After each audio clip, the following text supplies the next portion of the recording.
그동안 우리 사회에서는 안전 불감증 때문에 생긴 대형 사고들이 아주 많았습니다. 성수대교 붕괴 사고, 삼풍백화점 붕괴 사고, 세월호 침몰 사고, 이태원 압사 사고가 바로 그 대표적 사례들이죠. 그런데 안전 불감증보다 더 심각한 불감증이 있어요. 그게 뭐냐?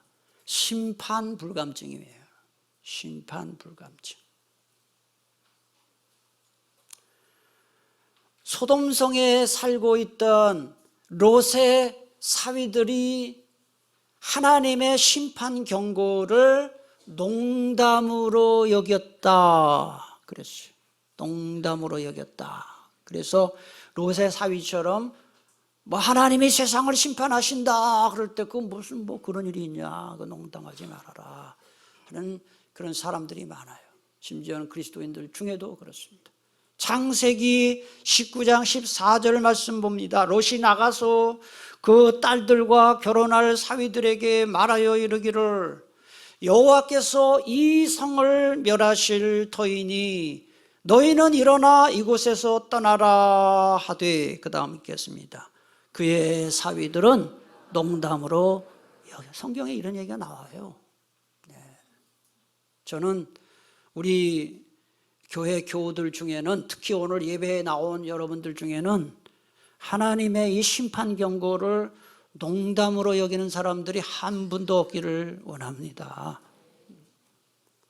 미켈란젤로가 로마 성 베드로 대성당 시스티나 성당의 제단화로 그린 최후 심판의 그림 그 일부분 보면은 두 천사가 각각 책을 들고 있는 그런 장면이 나와요. 여러분 성 베드로 바티칸 박물관에 가려면 이 그림 보려면 입장료 무지 비쌉니다. 이렇게 보여주는 거 별로 감동이 없는데요, 무지 비쌉니다 이거요. 그리고 이게 그림을 해설해 주는 그것도 가이드들이나 하지 않아요. 잘 들어보세요.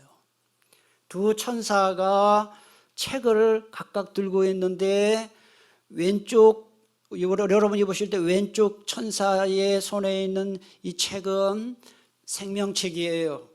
구원받을 사람들의 이름이 적혀 있는 책이고, 여러분의 보실 때 오른쪽이야 왼쪽이냐, 여러분이 보실 때 오른쪽 천사의 손에 들려있는 책은 심판책이에요. 심판받을 사람들의 이름이 기록된 책인데, 그림은 자세히 보셔야 됩니다. 생명책과 심판책 중에 어느 책이 훨씬 큽니까? 그렇죠. 오른쪽에 있는 심판책이 훨씬 커요. 제가 볼 때 2배 이상 커요.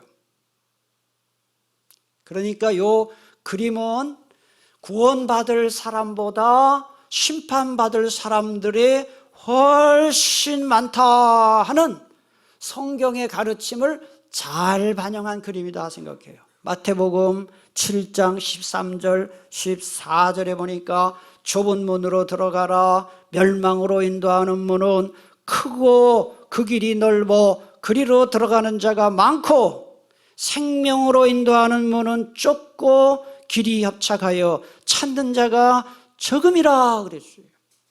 구원의 길 좁은 문으로 가는 자는 아주 적고, 멸망의 길, 심판의 길 넓은 문으로 들어가는 자가 많다 그랬습니다.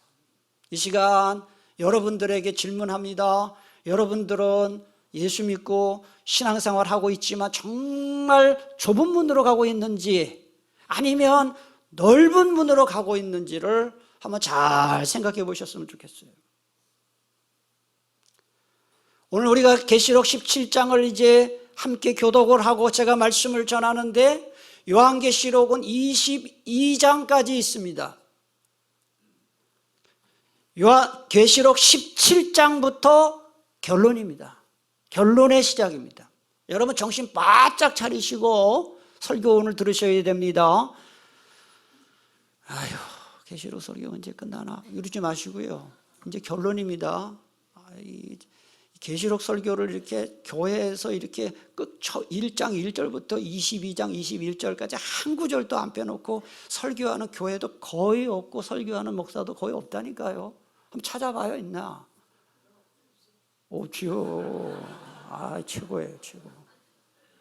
여러분, 정말 제가 호소합니다. 말씀 들을 때 사모하는 마음으로 들으시기 바랍니다.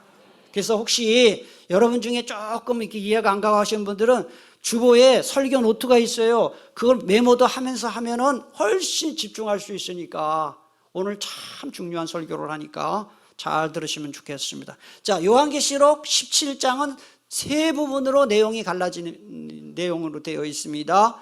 1절부터 오늘 읽은 6절 앞부분 6절 상반절까지는 음녀 바벨론 환상이에요. 말이 어렵지만 오늘 설교 들으면 쉬워요. 그 다음에 6절 하반절부터 15절까지는 음녀 바벨론 환상에 대한 해석이 나와요. 원래 국어 공부 잘하는 사람은 문단 나누기를 잘해요. 그래서 성경도 잘 해석하려면 문단 나누기를 잘해야 돼요. 그 다음에 16절부터 18절까지는 뭐냐? 음녀 바벨론의 멸망.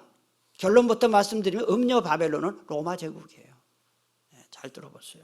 자, 1절 제가 보겠습니다. 또 7 대접을 가진 7 천사 중 하나가 와서 내게 말하여 이르되, 여기 7 대접이라는 말이 참 중요해요. 7 대접을 가진 7 천사 중 하나라는 표현은 15장부터 시작된 7 대접 심판이 17장에서도 계속되고 있구나라는 것을 암시합니다. 근데 1절 중간에 보니까 천사가 사도 요한에게 이리로 오라 그랬어요. 여러분, 이 말의 뜻은 여기서 저기로 오라, 장소 이동을 가리키는 게 아니고, 이거는 내가 너에게 새로운 환상, 새로운 계시를 보여줄 테니 주의 깊게 보라, 이런 뜻이에요.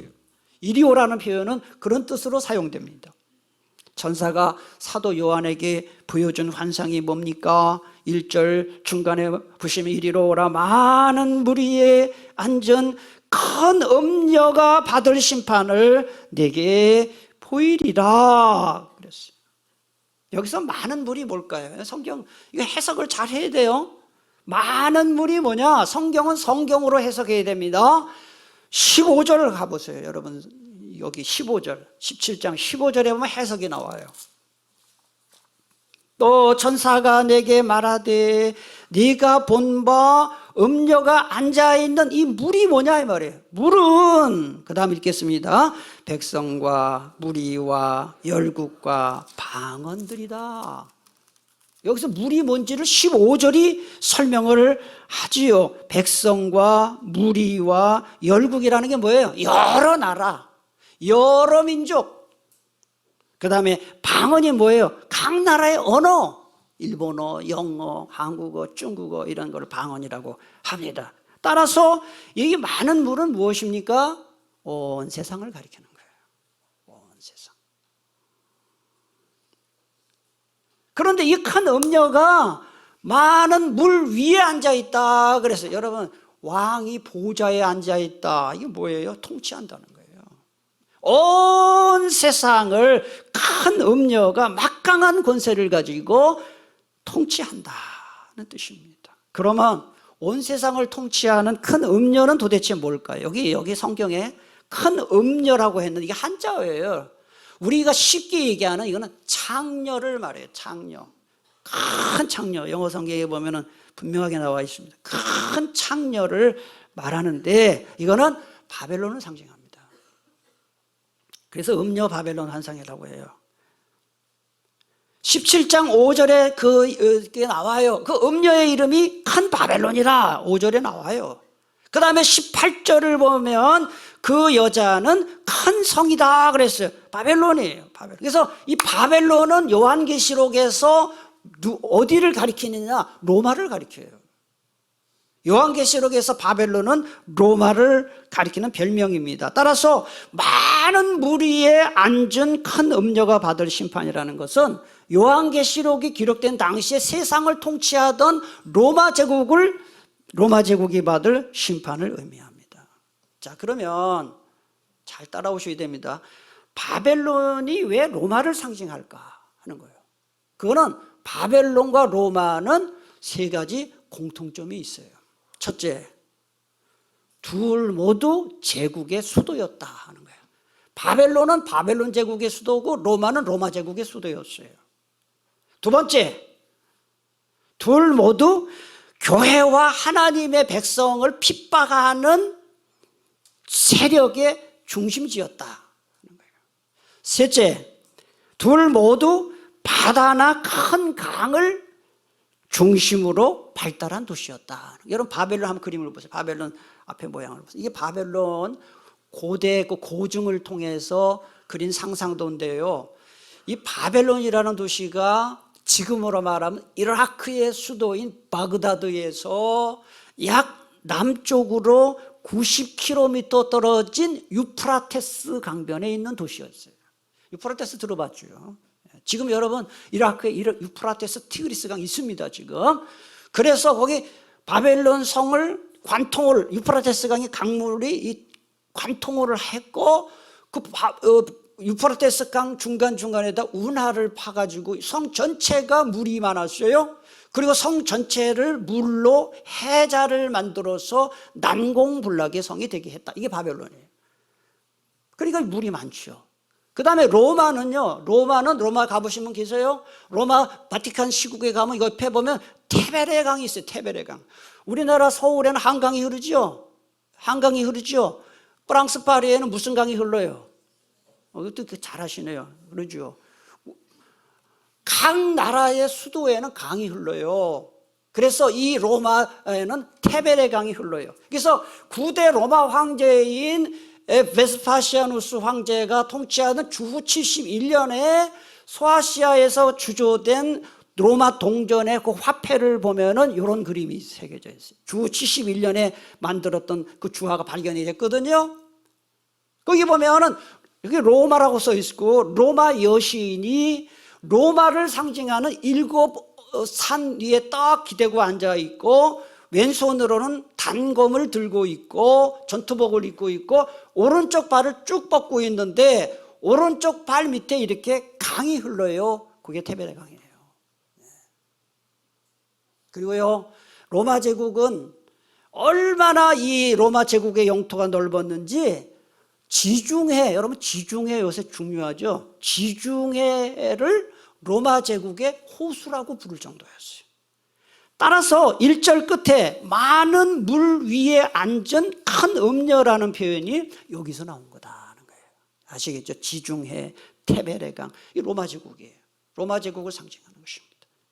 그럼 로마 제국을 왜 음녀라고 했을까요? 왜 창녀라고 했을까요?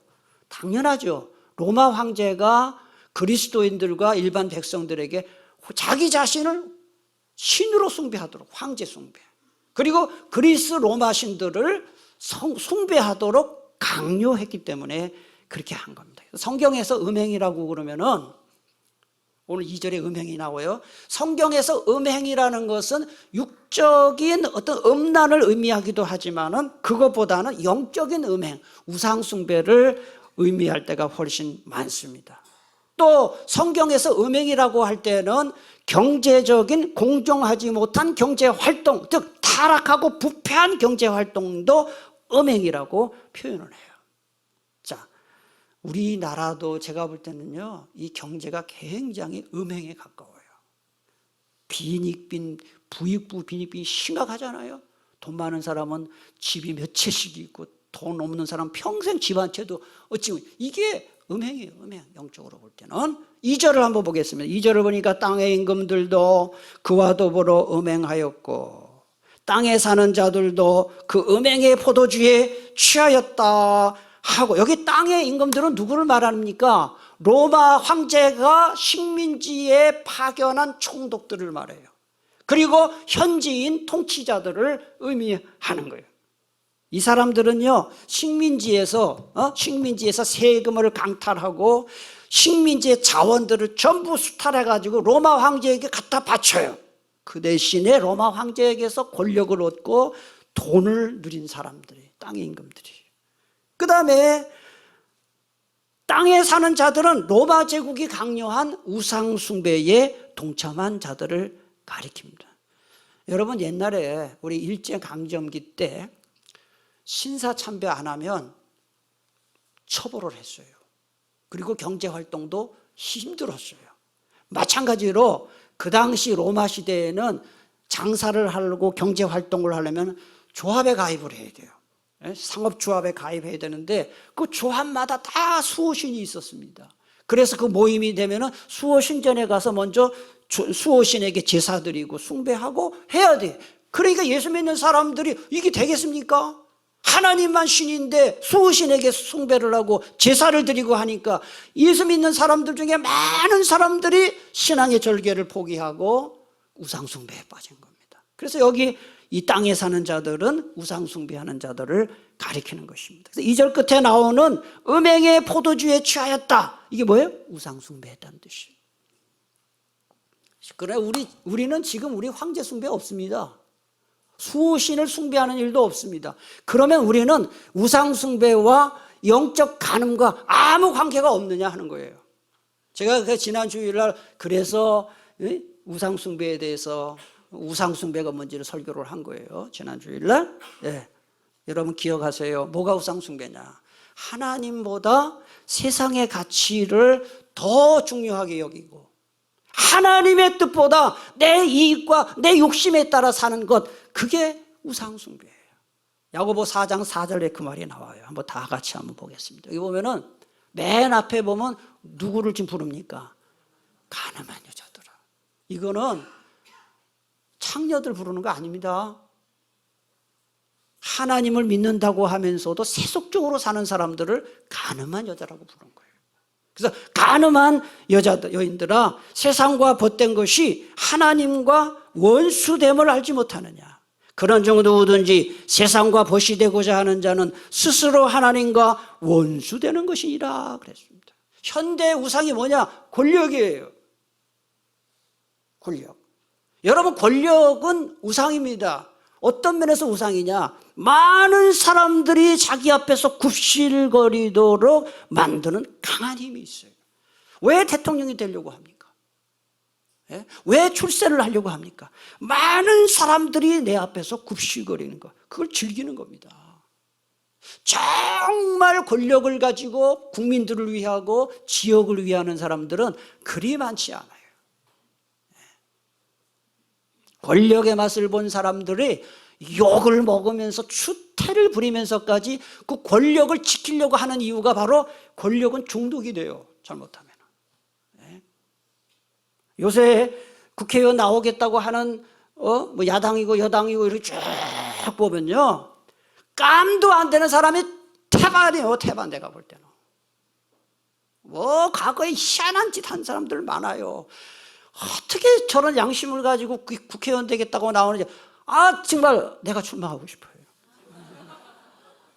나는 그런 나쁜 짓은 하지 않았거든. 여러분, 그런데 우리가 아무 권력과 아무 관계가 없을까요? 우리는 권력이 우리에게 우상이 되지 않을까요? 아니에요. 잘 보세요. 하나님의 영광을 위해서 산다고 하고 교회를 위해서 봉사한다고 하지만 깊은 내면 속에 들어가서 보면, 여러분, 교회 일 하다가 왜 사람들이 나 알아주지 않는다고 시험 들어요? 그게 명예욕이에요. 그게 권력욕이에요. 저도 거기에서 예외가 아닐 수 있을 것 같은데요. 여러분, 우리 다짐합시다. 하나님의 영광을 위하고 정말 교회를 위해서 일하는 사람은 하나님이 알아주시면 만족해야 됩니다. 그럼 시험 안 듭니다. 하나님이 알아주시면 되는 거예요. 그 다음에 돈이 우상이에요. 왜 돈이 우상인지 아세요? 돈 많으면요, 돈만 있으면 못할 게 거의 없어요.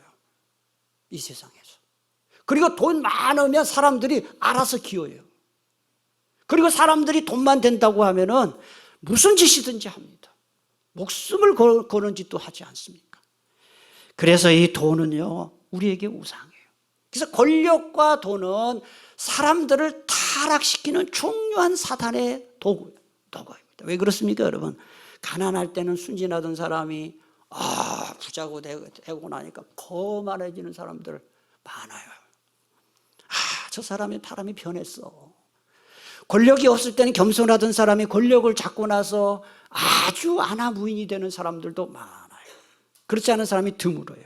예? 여러분, 돈과 권력이 있으면 아쉬운 게 없다 보니까 하나님이 작게 보이는 거예요. 돈과 권력 자체가 우상이 되는 것입니다.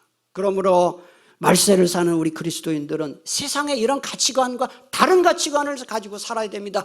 돈, 권력, 명예, 성공이 아닌 예수님이 내 인생의 주인 되는 삶을 사시기를 바랍니다. 세상이 주는 기쁨과 행복이 아닌 예수님이 주시는 행복과 기쁨이 저와 여러분의 진정한 기쁨과 행복이 되기를 바랍니다. 사도 요한은 다른 환상을 또 봅니다. 3절에 보니까 또 곧 성령으로 나를 데리고 광야로 가니라 그랬습니다. 성령님에 의해서 이제 영적 황홀경 상태에 빠져가지고 광야로 가는 거예요. 성경에서 광야는 이중적 의미를 갖습니다. 긍정적 의미가 있고 부정적 의미가 있습니다. 긍정적 의미로는 무엇입니까? 보호와 계시의 장소입니다. 하나님이 보호하시고 계시하시는 장소입니다. 부정적인 의미로는 시험과 폐허의 장소입니다. 오늘 여기에서는 후자의 의미로 쓰인 겁니다. 사탄이 활동하는 곳으로 간 거예요. 거기서 무슨 환상을 보았는지 3절 하반절에 보니까 내가 보니 여자가 붉은빛 짐승을 탔는데 그 짐승의 몸에 하나님을 모독하는 이름들이 가득하고 7머리와 10뿔이 있으며, 여러분 정신 바짝 차리고 이거 성경 보셔야 됩니다. 여기 붉은빛 짐승을 탄 여자가 나오는데 이 여자는 잘 보세요. 1절에 나오는 큰 음녀를 가리키는 거예요. 1절에 나오는 여자와 같은 여자예요. 로마 제국입니다. 로마 제국. 그리고 붉은빛 짐승은 13장 1절에 한번 보세요. 13장 1절 보면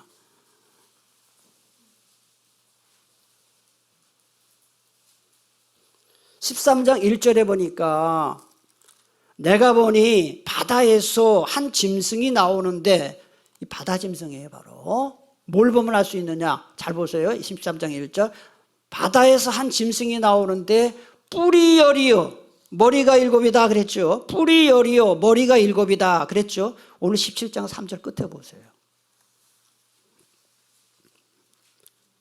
7머리와 10뿔이 있으며 같은 짐승이에요.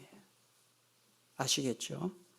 그래서 이 17장 3절에 나오는 짐승은 13장 1절에 나오는 바다 짐승인데 두 가지 차이점이 있습니다. 하나는 13장 1절에 보면 신성 모독하는, 하나님을 모독하는 이름이 머리에만 있어요. 13장 1절에는. 그런데 오늘 17장 3절에 보면은 하나님을 모독하는 이름이 온몸 전체에 있어요. 이게 뭘 가르치는지 아세요? 주님 재림하실 날이 가까울수록 하나님을 모독하고 교회 핍박하는 일이 점점 많아질 거다 이거예요. 여러분 무슬림들이요 정권 잡잖아요.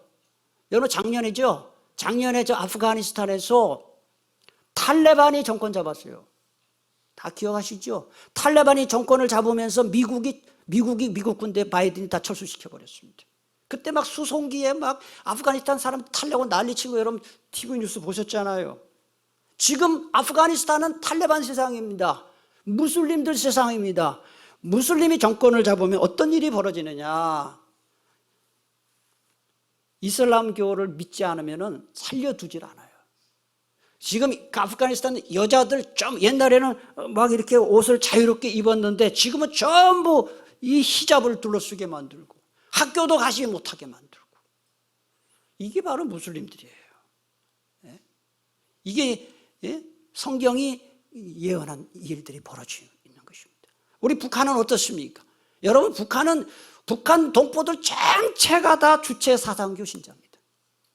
북한 동포 전부가 3대 세습 독재자들을 지금 신으로 숭상하는 나라. 여러분, 가끔 TV에 보면은 옛날에 김일성 때도 그랬고 김정일 때도 그랬고 지금 김정은 때도 보면은 그들이 나타나면은 막 사람들이 막 생쇼를 하잖아요. 막 난리를 막 울고 막 뭐 우리 뭐 수령님이 뭐 어쩌고 하면서. 그게 쇼 아닙니다, 사실은. 그거 진짜 그러는 겁니다. 물론 불만자들이 없진 않겠지만은 이 세뇌가 돼가지고 수령님은 그냥 신이에요, 신. 이게 바로 계시록에서 주님 재림하실 날이 가까울수록 이런 우상숭배가 많아지거다 그랬어요. 그러면 우리나라를 포함한 선진 민주주의 국가들은 아니냐? 그렇지 않아요. 다른 우상이 있습니다. 인본주의입니다. 황금만능주의, 과학기술 숭배하는 것. 그 다음에 지난주에 설교할 때도 셀프 월십, 자기 자신을 숭배하는, 이게 전부 우상이에요. 우상입니다. 재림하실 날이 가까울수록 이런 일이 점점 많아질 거다 하는 거예요. 그 다음에 17장 3절에 나오는 짐승이 13장 1절에 나오는 바다 짐승과 두 번째 다른 것은 그 색깔이 달라요. 자, 보세요. 17장 3절에 보니까 무슨 빛이라 그랬습니까? 붉은빛 짐승이죠. 여러분, 하나님이 삼위일체 하나님이거든요. 자, 어떻게 삼위일체입니까? 성부, 성자, 성령, 삼위일체죠. 사탄도 이 삼위일체를 흉내내서 용, 바다짐승, 땅짐승, 이게 사탄의 삼위일체예요. 그러니까 여기 나오는 용, 그 다음에 짐승은 전부 사탄입니다. 사탄인데 붉은색이라 그랬어요. 붉은색. 여러분, 이 길거리 가다가 노란 색으로 입은 꼬마 아이들이 줄지어서 병아리처럼 이렇게 가면은 아, 유치원 아이들이구나 금방 알잖아요. 노란색. 그런데 계시록에서 붉은색이 나오면 거의 예외 없이 뭐와 관련이 되는 거예요? 사탄이에요. 사탄. 왜 그러느냐? 그 당시 로마 제국의 황제가 입었던 옷이, 여기서 황제를 찾아보셔요. 답을 다 미리 얘기를 했네. 누가 황제입니까? 빨간색 옷 입은 사람이 로마 황제입니다. 그래서 사탄을 붉은색으로 한 거예요. 요한계시록은 그 당시 로마 황제가 빨간색을 입었어요. 그러니까 용과 짐승 사탄이 엄청난 권력과, 로마 황제처럼 엄청난 권력과 막강한 능력으로 교회를 핍박한 겁니다. 3절에서 붉은빛 짐승은 요한계시록이 기록된 당시 사탄의 하수인 노릇을 한 로마 제국의 군사적 정치적 힘을 상징하고, 짐승 타고 있는 여자는 로마의 막강한 경제력을 상징합니다. 여러분, 돈이 최고라고 생각하는 사람은요, 여러분 돈 많은 사람들은요, 돈이 많은 사람들은 선거할 때 여당 찍을까요, 야당 찍을까요? 돈 많은 사람들, 기득권들은 여당을 찍을까요, 야당을 찍을까요? 여당 찍습니다. 왜 그런지 아십니까? 재벌회장, 그 다음에 돈 많은 사람들 반드시 여당 찍습니다. 왜? 기득권. 돈이 많으면 반드시 권력과 결탁하게 돼요. 이게 생리입니다. 돈의 생리입니다. 우리나라 역대 대통령들을 이렇게 쭉 보면요, 제가 이제 여러 역사 공부를 좀 하면서 느낀 점이 있습니다. 현대사를 공부를 해보면 역대 대통령들이 하나같이 이 재벌 회장들을 갖고 놀았어요. 여러분, 전두환이 그 집권하면서 그 용산에 있던 그 국제 빌딩, 그 대표된 국제를 없애버렸잖아요. 왜 그랬어요?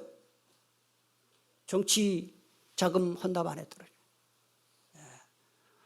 뭐 박근혜 대통령도 그랬고, 역대 대통령들이 재벌 회장, 어떤 재벌 회장에게 특혜를 주거나 또 정치 헌금을 강요하는 일들이 우리나라를 망친 거예요. 이런 일들이 바로 여기에 다 나온 붉은빛 짐승을 탄 여자는 바로 정치 권력과 경제 권력이 결탁한 정경유착을 말하는 겁니다.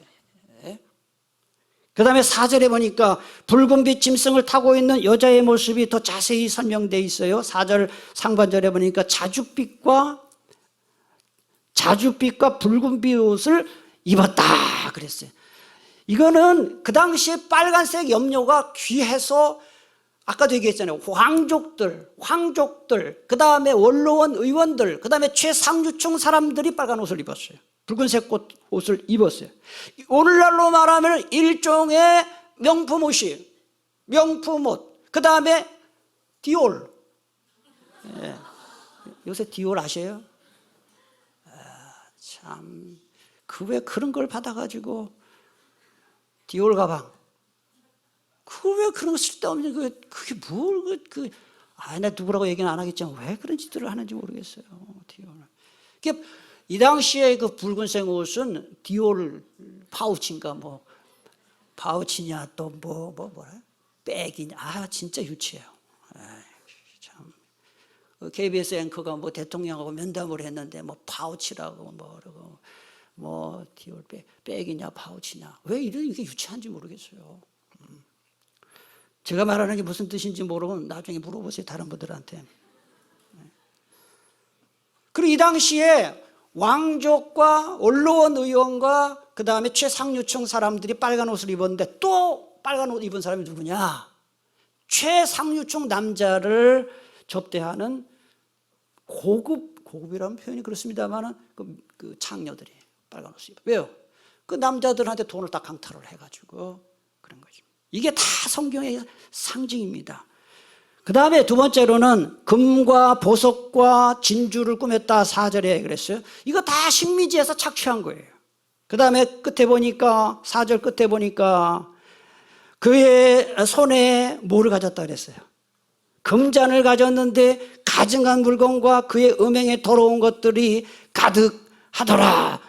이 옛날부터 지금까지요, 여러분, 옛날부터 지금까지요, 권력자들과 부자들 중에는 자기의 권력을 과시하고 부를 과시하기 위해서 이런 사치품들을 많이 삽니다. 그래서 그 중에 하나가 금잔이에요. 멋있잖아요. 금잔을 많이 써요. 요즘도 우리나라에도 보면 졸부들이 이런 짓들을 해요. 과시하려고 말이죠. 그래서 제가 이제 말씀을 준비하면서 금잔에다가 물을 먹으면 맛있을까? 금잔에다가 만약에 오렌지 주스를 먹으면 커피 마시면 맛이 어떨까 생각을 해봤는데 맛있을 것 같아요. 왜냐하면요, 가끔 이제 고급 레스토랑에 제가 초대를 받아서 가보면은 커피 잔이 달라. 빛깔이 달라. 때깔이 달라요. 근데 거기 그 커피를 줬는데 정말 맛있어요. 그러니까 이래서 사람들이 금잔에다가 금그릇에다가 은그릇에다가 그걸 하는구나. 그게 돈 많으니까 그걸 과시하는 거죠. 번쩍번쩍하죠, 상이요. 그걸 말해요. 그런데 그 금잔도 다 강탈한 거예요. 다 식민지에서 강탈하는데 그 내용이 무시무시해요. 4절 뒤에 보면은 가증한 물건과 그의 음행에 더러운 것들이 가득하다. 여기 가증한 물건이 뭡니까? 우상숭배를 위한 황제 신상, 그 다음에 신상들을 가리키는 거예요. 그러니까 우상숭배와 관련된 거예요. 그 다음에 음행에 더러운 것들도 우상. 이게 뭘 말합니까? 겉으로 볼 때는 화려해 보이지만은 사실은 하나님이 보실 때 우상숭배와 신성모독으로 엄청나게 타락한 로마 제국의 모습을 보여주는 거예요. 이게 바로 5절을 보니까 이 붉은빛 짐승을 탄 여자의 이마에 이름이 기록되어 있어요. 우리 5절을 같이 보도록 하겠습니다. 그의 이마에 이름이 기록되었으니 비밀이라 큰 바벨론이라 땅의 음료들과 가증한 것들의 어미라 하얗. 여러분, 그 당시 창녀들이 액세서리로 머리띠를 했는데 그 머리띠에 자기 이름을 썼대요. 그런 풍습을 여기가 차용을 한 거예요. 그래서 여기서 비밀이라 큰 바벨론이라는 것은 요한계시록에 보면 로마라는 말을 한 글자도 안 써요. 다 바벨론이라고 하는데 그리스도인들은 알아요. 로마인들에겐 비밀이에요. 그런 뜻이죠.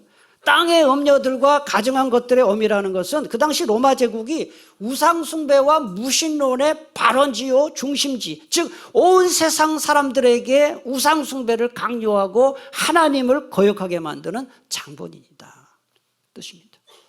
우상숭배와 무신론의 발원지고 중심지가 로마였습니다. 여러분 우리 시대에 이거 한번 잘 들어보세요. 우리 시대의 가장 큰 우상 중에 하나가 뭐냐? 종교다원주의입니다.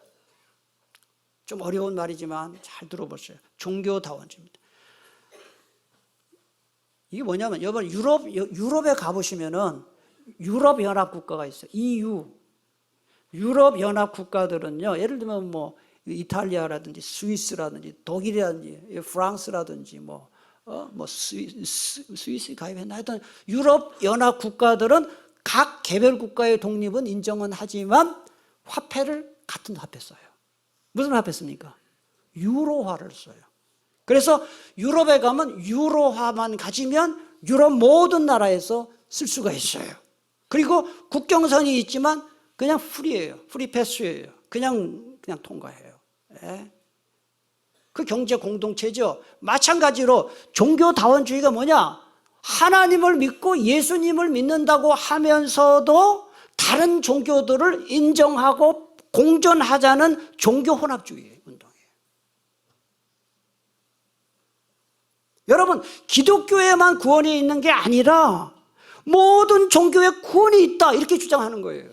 이 말이 됩니까? 겉으로 보면 얼마나 멋있습니까? 모든 종교가 싸우지 말고 포용하자. 스님, 신부님, 목사님, 또 뭐 다른 어떤 무당 이런 사람들이 다 한자리에 모여서 같이 예배하자. 겉으로 보면 얼마나 멋있어요.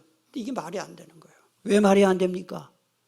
여러분 어떻게 성경과 코란이라고도 합니다. 꾸란, 그 다음에 불경, 그 다음에 힌두교 경전 내용이 다 다른데 어떻게 하나가 됩니까?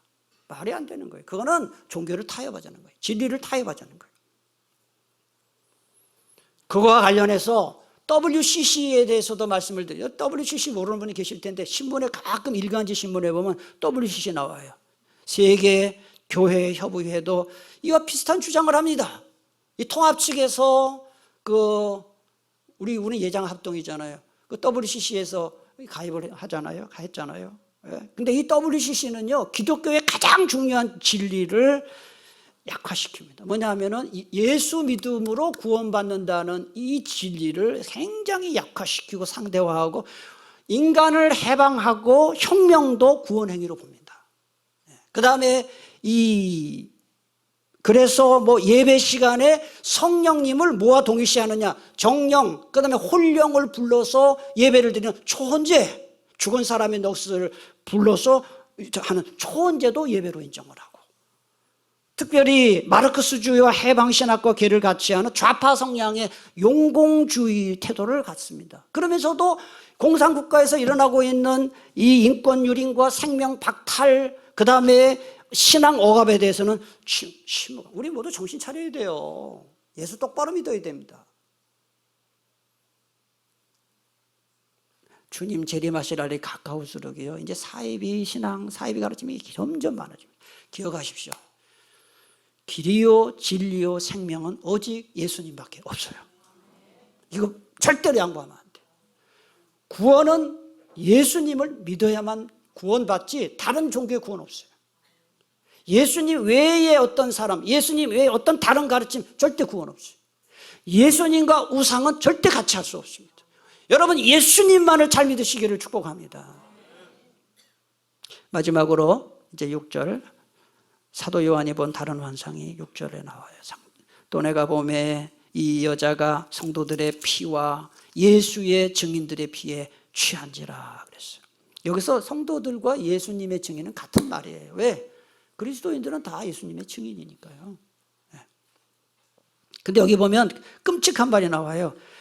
그들의 피에 취했다. 로마 제국이 그리스도인들을 죽이는 일에 악마적인 쾌감을 느꼈다는 뜻이에요. 사람을 죽이는데 쾌감을 느끼며 죽였다는 거, 이게 얼마나 악한 말입니까? 제가 세계 역사를 공부하면서요, 제가 이거 다른 종교 이렇게 비난하고 이러면 안 되는데 참 내가 마음이 아픈 게 있어요. 여러분 예수 믿는 사람들이 신앙 지키다가 많이 순교를 당했는데요,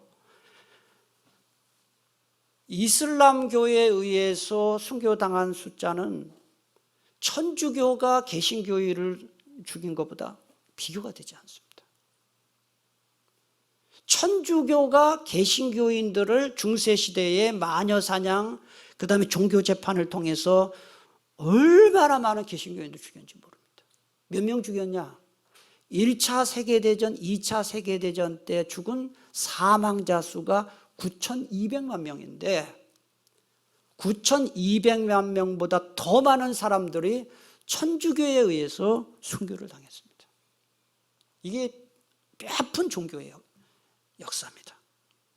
그리고 영국 최초의 여왕이자 피의 여왕이고 피의 메리라 불리는 영국의 이 메리 여왕, 잘 보세요. 저 메리 여왕이 독실한 캐톨릭 신자, 16세기의 신자로서요, 이 사람이 개신교 사람들을 주일날 수만 명을 학살을 합니다. 이게 기독교 역사에 나옵니다. 그 다음에 16세기에 프랑스에서는 최초의 종교전쟁인 위그노 전쟁이 벌어집니다. 위그노라는 것은 프랑스의 개신교인들을 위그노라고 말하는데 천주교가 개신교 교인들을 죽이려고 16세기에 위그노 전쟁을 일으켜가지고요 20만 명이 죽고 50만 명이 외국으로 망명을 합니다. 이게 피해 역사입니다. 순교 역사입니다. 랄프 우드로우가 쓴 책에 보면 이런 내용이 나옵니다. 한번 잘 들어보세요. 참 듣기 거북한 이야기지만 한번 들어보세요. 로마 교회의 가르침을 반대한 사람들의 귀와 입속에 끓는 납을 부어 넣기도 했다. 누나를 도려내는 일을 당한 사람도 있었고 채찍으로 혹독하게 맞은 사람들도 있었다.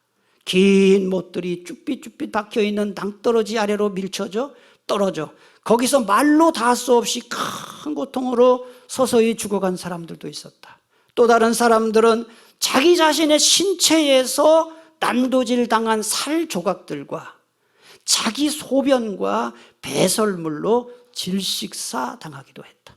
종교재판소의 희생자들은 밤중에는 마룻바닥이나 벽에 꽁꽁 묶여 있어서 거기에서 무력하게 되어 피에 젖은 고문실 뜰 안에서 쥐와 해충의 먹이가 되기도 했다. 이게 피해 역사, 순교의 역사입니다. 이제 예수님의 재림과 세상 종말이 가까울수록 이런 그리스도인들의 핍박이 점점 많아지고 커질 것입니다.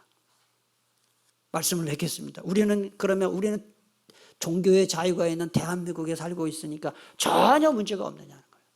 제가 참 뼈아프게 생각하는 게 뭔지 아십니까?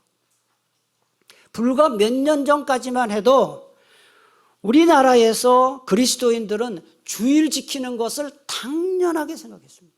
주일 지키는 것, 주일 예배 참석하는 것을 당연하게 생각했습니다. 그런데 지난 3년여간의 팬데믹을 거치면서 이제 주일 예배 빠지는 것을 아무것도 아닌 일로 여기는 이런 풍토가 그리스도인들의 이 교회 안에 많이 들어왔어요. 팬데믹을 겪으면서. 제가 마음이 참 아파요. 그리고 세상에 점점 팽배해지고 있는 게 개인주의 사상입니다. 여러분, 개인주의 사상이 얼마나 많습니까? 이게 교회 안에 들어와가지고 교회 안에서 다른 교우들에게 관심이 없어요. 교제도 없어요. 또 교회 안에 봉사 기피하는 현상들 심해지고 있습니다. 제가요 이런 얘기 참 제 마음 깊은 곳에 있는 고민인데요. 장로님들하고도 그런 얘기 가끔 해요. 과연 앞으로 몇 년까지 교회 식당에서 밥을 먹을 수 있을까? 지금 다른 교회 목사님들, 담임 목사님들 얘기를 해보면은 특히 팬데믹 이후에 팬데믹 동안 교회 식당 문을 안 열었거든요.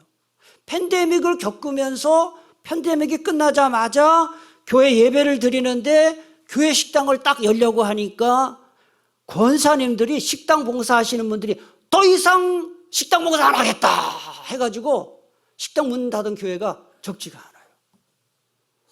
야, 내가 그 얘기 듣고요. 우리 교회 권사님들은 훌륭하다. 야, 이거 파업도 안 하고. 야, 진짜 이거. 근데 앞으로 과연 그러나 앞으로 몇 년 동안이나 우리 교회도 지금 식당 당번되면은 그 여자 친교회에서 감사해, 벌써 우리 차례네 이러는 데 없어요. 벌써 우리 차례야. 그리고 뭐 이렇게 막 기피를 해요. 식당 봉사. 야, 이거 앞으로 이거 식당 큰일 났다 이거. 그래서 식당 봉사하는 사람이 점점 줄어가지고 지금 큰 교회조차들도 식당 문 닫을 위기에 있는 교회들이 많아요. 이게 다 개인주의입니다. 다 편안하게 뭐든지 편안하게. 여러분 요즘 우리나라가 배달의 민족이라 그래서 그냥 어디서든지 배달이 다 되고 하는 게 좋은 점 많지만 그게 꼭 좋은 거 아닙니다. 편안하게 사는 게 꼭 좋은 거 아닙니다. 세상 사람들이 아무리 개인주의로 가고 예수 믿는 사람들조차도 이제 말씀대로 살면 이상한 사람 취급할지라도 정말 저와 우리 교회 교우들은 끝까지 말씀대로 살기를 축복합니다. 하나님의 말씀대로 사는 이게 현대판 순교입니다. 손해보더라도 이상한 사람 취급받아도 말씀대로 살아야 됩니다. 기도하겠습니다. 오늘 주신 말씀 붙들고 함께 기도하겠습니다.